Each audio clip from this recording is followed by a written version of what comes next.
I was born and raised in Iraq, and as an Iraqi, living under Saddam Hussein was a very difficult life. We Yeah. didn't have a similar life like you guys did here in America. Right. Our life was pretty much oppressed under Saddam, and we lived a very tough life under the sanctions back then.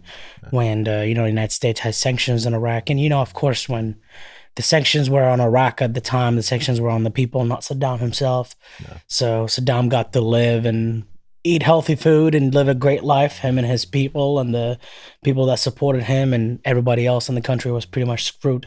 Yeah. So you lived a rough life, life that was pretty um, similar to the people who lived here through the Great Depression.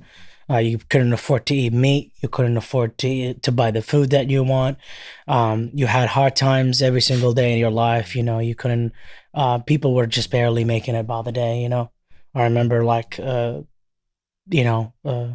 how you hear every single day about the meat market and how expensive meat gets, and people have to find alternatives to get protein other than meat, whether just eating eggplants or potatoes or trying to find vegetables that are cheap Yeah. enough to get by, to feed their children and to get by. And at the time, everything just didn't look good. And What were people doing for work? What was the main industry out there at that I time? mean, there wasn't much going on, to be honest with you. I mean, you're talking about during Saddam time, and the Iraqi soldiers had to pay their own way to go to work. So So they weren't being paid to be yeah, part of the military? I mean, the Iraqi military was mandatory during Saddam Hussein.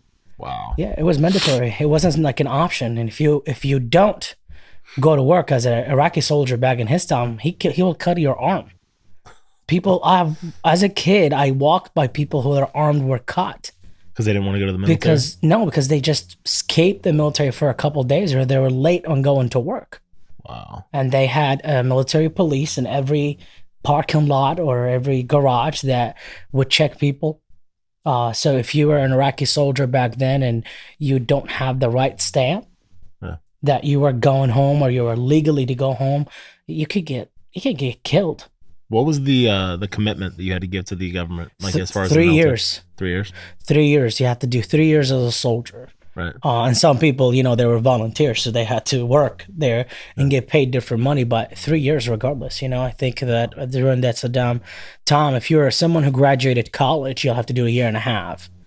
And if you are someone who was not graduating college, you leave high school and then you go for 3 years. And of course, Iraq was in wars nonstop from the Iran-Iraq War in 1980. So it was devastating.